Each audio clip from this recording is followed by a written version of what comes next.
Okay, so when a program director or an assistant director, program manager logs into BCIS, this is the screen that they see.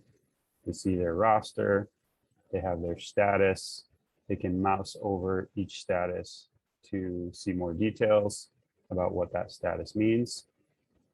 And any staff on their roster who have never created their individual BCIS account will have a button next to their name, next to their row, that allows the program director to invite them to BCIS.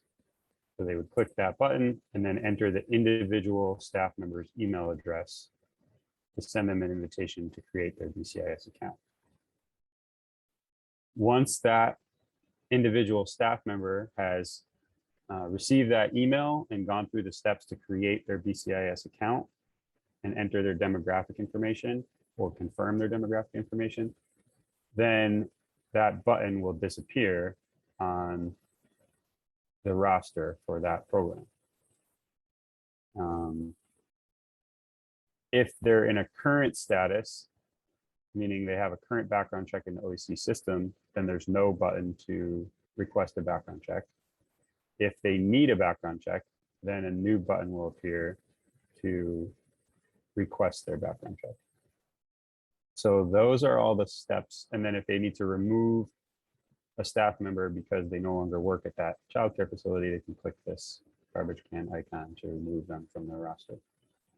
These are the steps to manage staff that are already on their roster.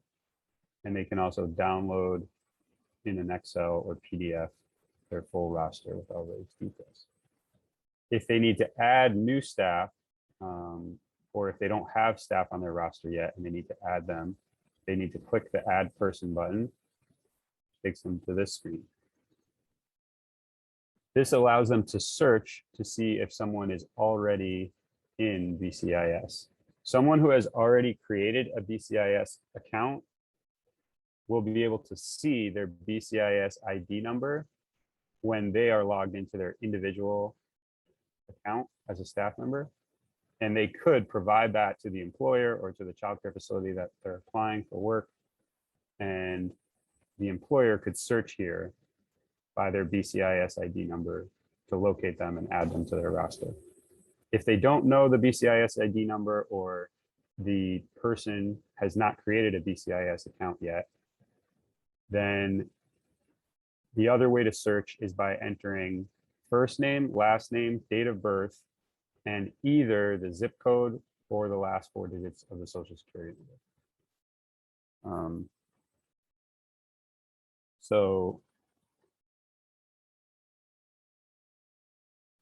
if they search someone who is already in the system,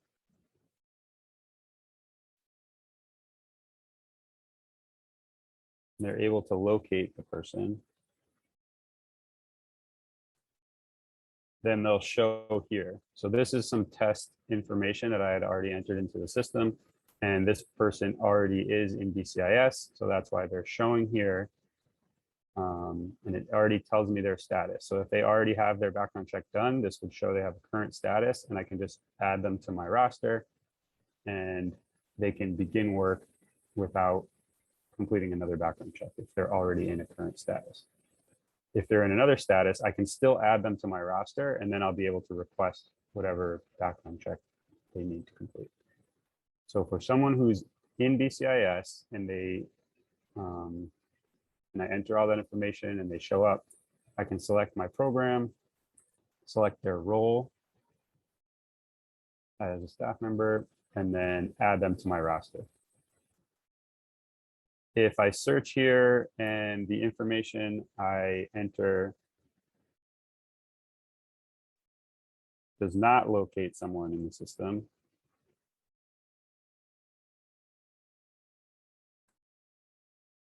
I'll get this response that no record was found matching the information I entered. And then I can invite this person to create a BCIS account by selecting my program, again, selecting their role, and then sending them an email to their individual email so that they can create their account for the first time. So that's how to add a new person to my roster. If I want to invite an individual, an authorized individual like an assistant director or someone else that is authorized to access all of the data on my roster, I can click the program tab. And again, this is only for authorized individuals.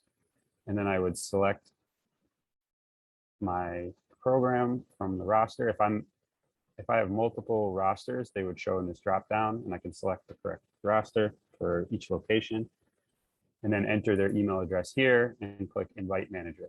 And then any manager that I've invited will show up in this list. And if that person no longer works at my facility, I can remove them as a manager.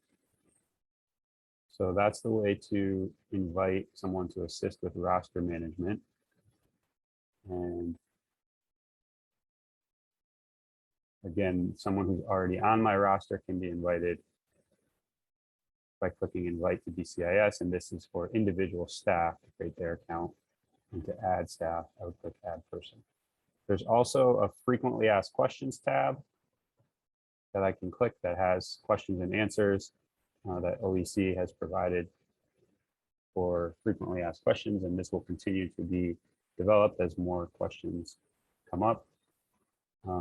And another important item to note is that the person detail and background check tabs are used to submit information for an individual background check. When a program director is logged into BCIS, they also do have these tabs, and those are for submitting that information for that program director if they are also required to submit their own background check because they work with children in the facility. So this demographic information should only be the program director or whoever the program administrator is who has the main BCIS account for the full roster. They should only enter their own information. We have seen some examples where someone assumed that this was to enter staff information, and this is only for the administrator's personal detail to submit their own background check. So those are generally the steps for a child care facility and how they would use BCIS.